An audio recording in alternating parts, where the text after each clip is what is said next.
Witamy wszystkich serdecznie, wuja Rybol i pan Zdzisiu Jurek. O, pan Zdzisiu Jurek dzisiaj w kapelusiku bez fai. Co się stało? Rzęsa się skończyła, tatarak suszony się skończył, nie ma pewno co dzisiaj kopcić. Tutaj obok mnie, tutaj możecie zobaczyć, to jest mapa Polski i zaznaczona na niej rzeka Warta. I otóż dzisiaj będzie opowieść. Dzisiaj będzie opowieść z rzeki Warty. Rozsiądźcie się wygodnie i zapraszamy na odcinek. Tak, właśnie. O czym będzie odcinek? Dzisiejszy odcinek będzie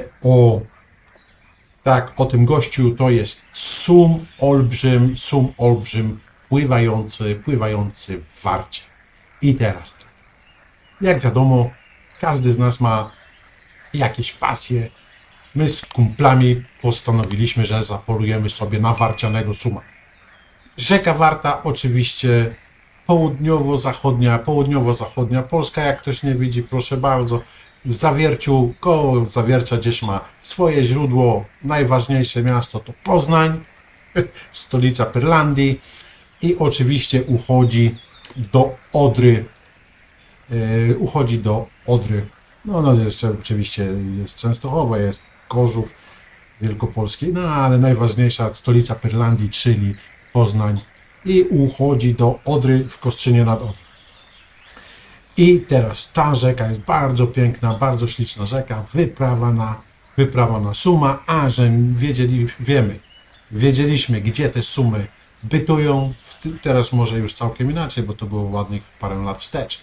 Wiedzieliśmy, gdzie te sumy bytują, więc sprzęt, a suma, żywce, rosówki, wątroba, co tylko sum zeźre. Brakowało nam jeszcze tylko w menu kaczki i kurczaka w całości takiego, wiecie, może nie pieczonego, ale surowego, żeby na takiego suma holbegrona zapolować.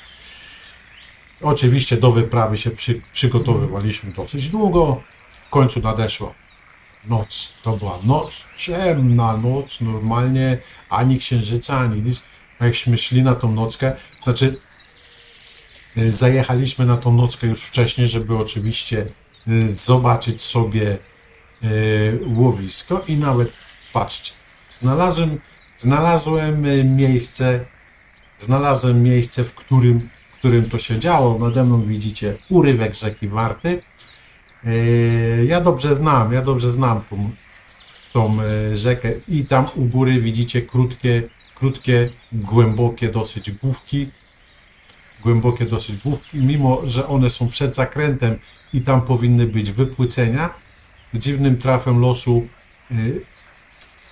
jest tak, że nurt płynąc tam wybierał tą wodę i tam takie dziury powstały po 10 metrów głębokości i tam stały sobie latem sumy. Oczywiście sum żeruje i w toni, i przy powierzchni, i przy dnie. Nocą, teraz już wiemy, że nocą on po prostu nawet na płyciznę wychodzi.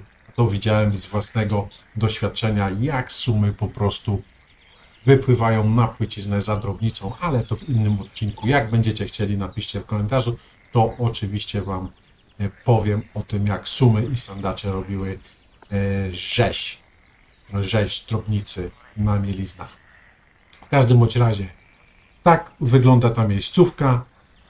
Dokładnie, może to nie ta ostroga, to krótka główka, krótkie, głębokie główki, dosyć oddalone od siebie, także jest prąd, później jest prąd wsteczny i woda tak w tych klatkach kołuje, dosyć wartki, dosyć szybki nurt, także każde ciągnięcie ryby jest podwojone, ryba zdwaja swoją siłę albo powiedzmy wagę, ciągnąc rybę w rzece, tak? Wydaje nam się, że jest o wiele silniejsza. No i oczywiście wędy poszły do wody, tam rosuwy, tam wątróby, każdy po 2 wędy. Jeszcze mijaliśmy po drodze iluś tam wędkarzy mijaliśmy, także była obsada, jedni na węgorze. w sumie też tak na rosówkę to bardziej na węgorza, ale jak przyłów suma by się zdarzył, to oczywiście tutaj i wątroba, główne to wątroba, trochę taki pic na wodę z tą wątrobą. W każdym bądź razie lepsze efekty były na martwą rybkę czy na żywca nawet. Dobra, ale nie o tym dzisiaj. No i zasiadka jest, wiecie, no znacie tą adrenalinę, nie? No znacie tą adrenalinę, kurde, dzisiaj będzie ta ryba, dzisiaj ją złapię, dzisiaj będzie to ryba, nie? Na pewno dzisiaj ją dowalę, no nie ma siły, no kurde, pada jak w banku, nie? No i siedzimy, wędki zarzucone, siedzimy, cisza, normalnie cisza jak w kościele, nie? Nikt tu nikogo się nie odzywa, nie gadamy ze sobą, każdy czeka na te sumy.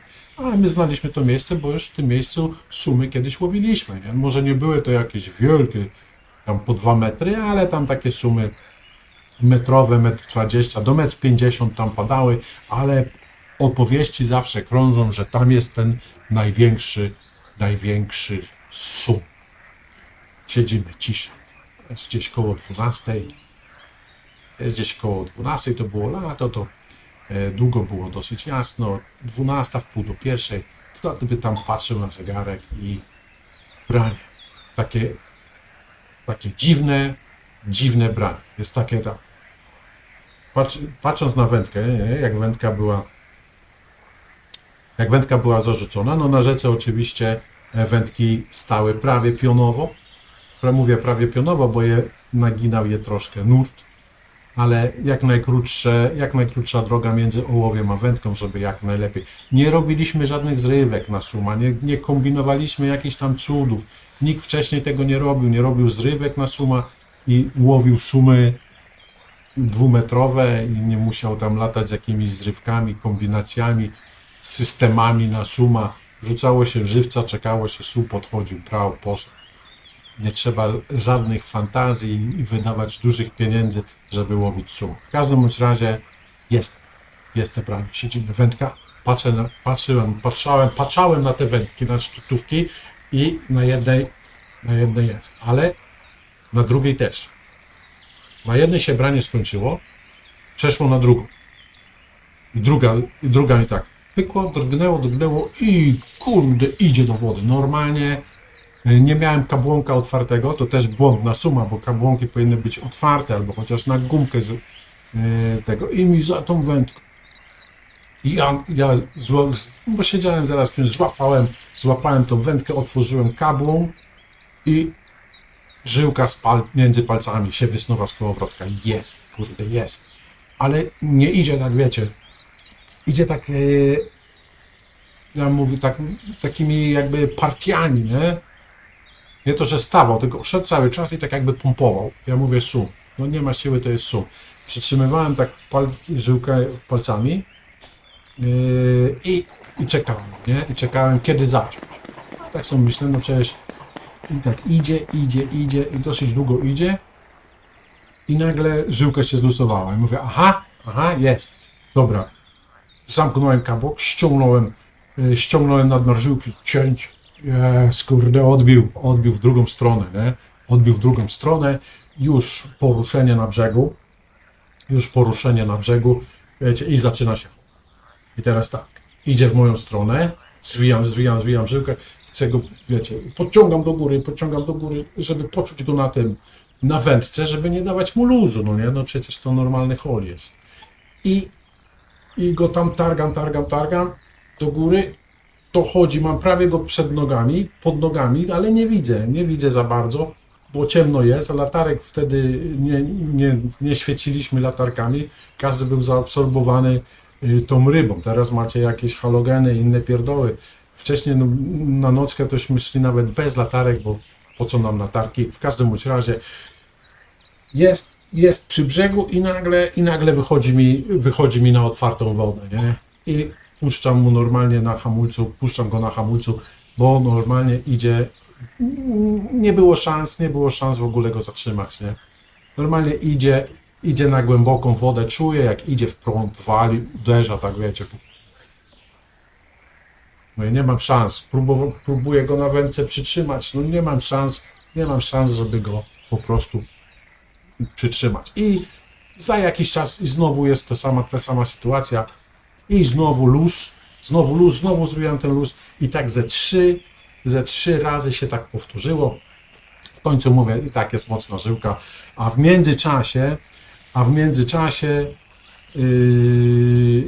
międzyczasie zebrał się tłum podpowiadaczy, nie? I teraz tak, wszyscy, ty holujesz rybę, nie? Ty holujesz rybę, a za tobą stoją podpowiadacze i ty nie, puść teraz, albo weź, wiesz co, weź go podchol, albo idź tam, albo przejdź tam, albo idź gdzieś w nocy, jak widzieliście ta główka tutaj, nie?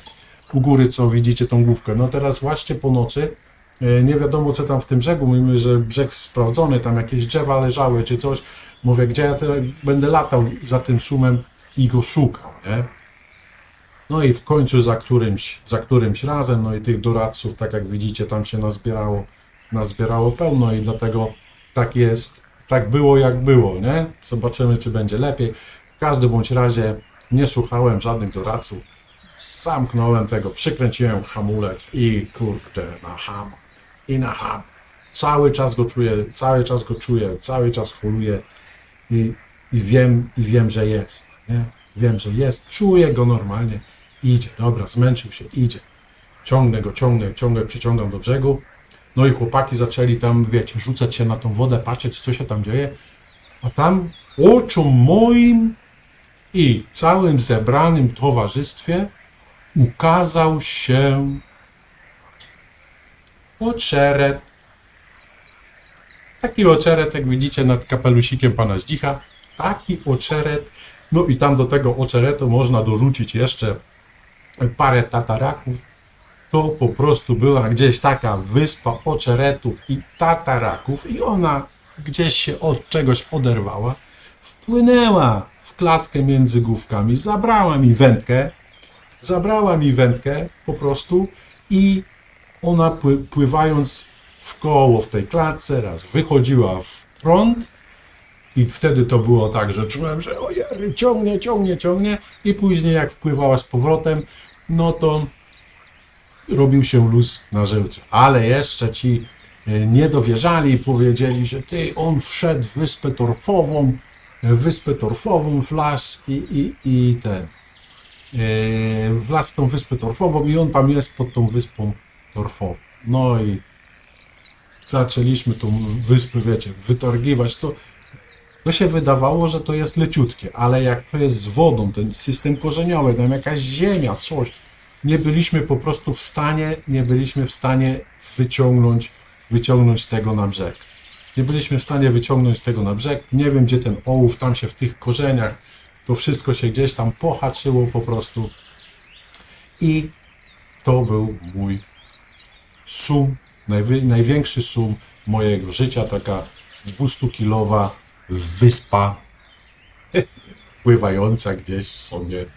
płynąca gdzieś sobie może do Odry.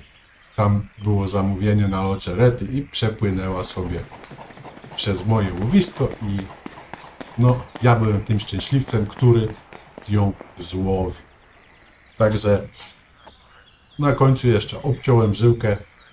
Wyspę przeciągnęliśmy w narożnik takiej tutaj tej klatki, co tam widzicie, narożnik tej klatki i tam sobie ją zakotwiczyliśmy, żeby już więcej nam nie pływała. Oczywiście tam nie złapaliśmy suma, ale jakiegoś węgorza gdzieś tam wtedy sobie złowiliśmy.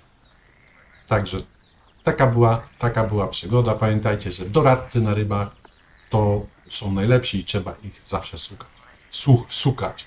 Zawsze ich trzeba słuchać.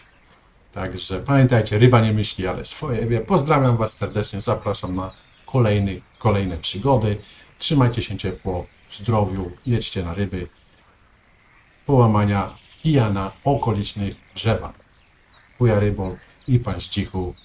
Do zobaczenia, trzymajcie się, cześć.